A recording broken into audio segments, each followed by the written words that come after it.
Hello everyone, Top Paul here, and today I want to talk to you about Daggerheart, the new fantasy TTRPG from Darrington Press, Critical Role's publishing arm. I had the pleasure of getting Daggerheart to the table this past Tuesday and playing a game with my players. So this is going to be my initial thoughts and one game review of Daggerheart. Let's get right into it. So what is Daggerheart? Daggerheart is a 2d12 system that is narratively focused, bringing both the players and the DM together to create a story based around hope and fear, which each one of your d12s symbolizes. One symbolizing hope and one symbolizing fear. If you roll both of them and the hope die is higher, you have rolled with hope. If you roll and the fear die is higher, you roll with fear. Hope is a resource you use for your abilities as a player. Fear is something that the DM can use to drive the narrative forward. In addition to the dice, the core set comes with 279 cards. These put who you are and what you can do right at your fingertips. On these cards, you have your ancestry, community that combine to make your heritage. You also have your subclass and domain cards that show you what kind of exciting abilities and spells you can use over the course of the game. Where the card system really shines is in character creation. Bringing a new player into Daggerheart and going, these are your ancestries and these are your communities. Together they're going to make your heritage. Pick one of these, and one of these allows them to physically hold the cards and go, no, yes, this is what I want to do. And see the abilities that they're going to be able to get with that heritage. This carries on to the subclass and domain cards. You give them the subclass cards, they pick their subclass, and then when it comes to the domain, you give them all the level 1 cards and say you get to pick 2 of these. It's a very elegant system for character creation that really allows players who have never played Daggerheart to get up and going really fast. With this and the character guides that are available for every single class, you can really get up and running real fast. The character guides eliminate a lot of analysis paralysis a lot of new players have. This is what you're taking for your inventory. These are the suggested traits. This is your suggested primary weapon and your armor with the effects that it's going to have. And it helps you through both character description and background check-ins for background questions for helping build your background, and then connections, which are a great way for players to connect at the table, whether they've been playing together for years or having meeting each other for the first time. The connections are one of the highlights of character creation, building those relationships between the players so that you're not starting in a tavern, not knowing anything about each other. This really gets, especially things like a session 0, gets that up and running fast and hard, which is fantastic. We also leveled up our characters for one of our encounters just to see how the characters would play at a higher level, and in that character guide there is even a guide for leveling up. It allowed us to level up our characters fast and easy, did not need to go to a rule set in the book or anything like that. We were able to just kind of read it right here, upgrade our sheets, pick our new domain cards, and get rolling right into tier 2. We all filled out our character sheets at the table. Very easy to fill out with both the character guide and the little character creation cheat sheet that they have available to download at daggerheart.com. We were able to fill them out in a very short period of time. They have your class features as well as your hope ability right on the character sheet. Real simple and really clean character sheet. After they had created their characters, it was off to the races. In total, we ran 3 different combat encounters and did not do a ton of social interaction. I allowed the players to select what the job was that they were on and some complications. I encouraged them to open doors and tell me what was behind that door. Narratively, it flowed incredibly well. The one sticking point I did have, and the one thing that really kind of screeched the game to a halt, or maybe just slowed it down a little bit more than I wanted to because it was flowing so well, was building combat encounters on the fly. There is a combat point system that you use to build encounters. You get a certain number of points based on the number of players you have at the table, and then you spend those points on different monsters in the same or a lower tier. Now, you can adjust these battle points if you want a harder or a less difficult fight. If you're using specific types of monsters or not using specific type of monsters, that's going to affect the number of points you get for a battle. Once you spend those points, Each different type of monster, solo, bruiser, leader, horde, range, skulk, or standard adversaries, all have different point spends. So this system was a little bit more complicated than the rest of the systems in Daggerheart, and not knowing this system as well as I will once I have more time on the table with Daggerheart, definitely felt like it slowed the game down a little bit. Our leveled up combat used the battle box, which was a super fun adversary to have at the table. Has a bunch of cool abilities that you roll for, doing different types of damage, making different reaction saves, and then it actually can overcharge to do more damage, and on death it has a cool ability that does cause some damage to the players. Overall, this was a very fun adversary to have at the table, and all of the adversaries that I did use felt very thematic and cool. There was no just bag of hit points that makes 2 attacks or anything like that.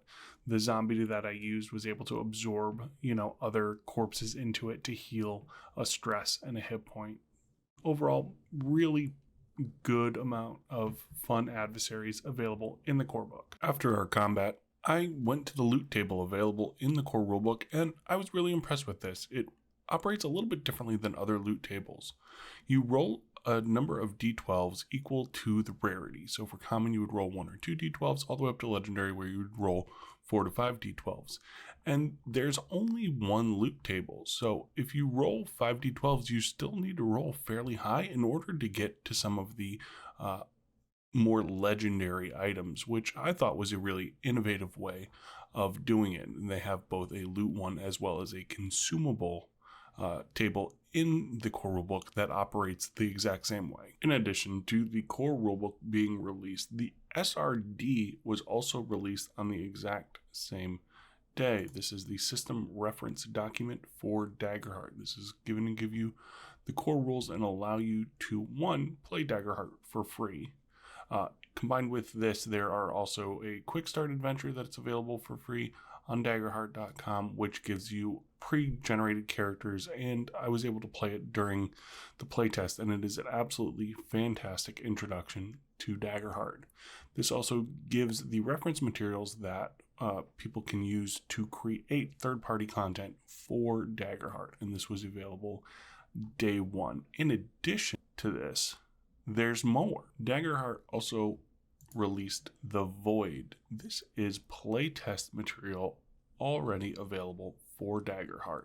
They have the Warlock class as well as the Fighter class with 2 subclasses for each and new domain cards available for playtest right away. This is very exciting that they're looking forward with Daggerheart and already getting ready to playtest and release new content for all of us. So after my 1 game and what I've experienced with Daggerheart so far, what do I think of it? I think Daggerheart is well thought out. I think it is a great game that is narratively focused that I'm going to be using at the table more often. I do not know if it will replace D&D completely for me, just because I know my players really like D&D, but I'm going to be offering Daggerheart to them to play in a regular cadence. In the Daggerheart core rulebook, you're not only getting the rules to play Daggerheart, but you're also getting the tips and tricks to get the most out of your gaming session. There's a whole section on GM principles when it comes to Daggerheart. Begin and end with fiction. Collaborate at all times, especially during conflict. Fill the world with life, wonder, and danger. And a few more. And each one of these goes into what it means and how to bring it to the table to get the best experience for your players. In addition to the best practices, it also gives you some pitfalls to avoid. Not undermining your heroes, always telling the players what to roll, and letting scenes drag. It goes into depth on each of these different pitfalls so that you can avoid them at your table, which I thought was a very nice section to have in the book, not only emphasizing the positive, but showing some of the negatives that can come along with Daggerheart and how to avoid them. The GM section also goes on to say how to run not only just encounters, but one-shots, campaigns, a session 0. It also talks about integrating campaign frames, one of the things that I think Daggerheart is doing exceptionally well. I have a lot of very large D&D campaign books that are very, not railroady, but they're very thorough. And the campaign frames in Daggerheart give me that little spark of inspiration that I'm looking for. That framework, if you will, to build upon for my story or my collaborative story with my players. There are things like mechanics that change with the campaign frames. In Motherboard, it is not magic that you're casting, but it is technology you are using to have these effects. There's also a full written language in Motherboard, which is a very Eberron-esque campaign setting available in the core rulebook. In the end, I think this is a great start for Daggerheart. With the things coming on the Void, the playtest materials, what they've set as their basis for this game, I'm excited for what is coming down the road. I enjoy running Daggerheart and having those narratively focused games where I am improvising as a game master with my players to create these stories that I would not be able to create on my own. For them to challenge me as a player and for me to challenge them as a GM, I find very rewarding in Daggerheart. The combat is fun and fluid. The encounter building I think is going to take a little getting used to for me, but I believe that I will eventually get there or figure out a way to make it more fluid when I'm improvising different encounters for my players. I'm also very excited to see what third-party content we're going to get for Daggerheart. Campaign Frames is such a fun and kind of short form version of a full campaign setting. I think it allows third-party creators to really kind of go wild.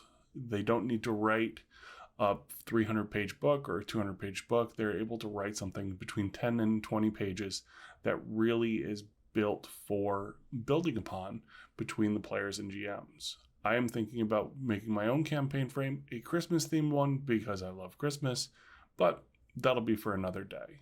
In the end, I'm excited for Daggerheart and all it has to offer, and I would love to hear your guys' first experiences with Daggerheart down in the comments. I want to thank you all for joining me today. Be sure to like and subscribe for more great TTRPG content and a lot more Daggerheart coming. We'll see you next time.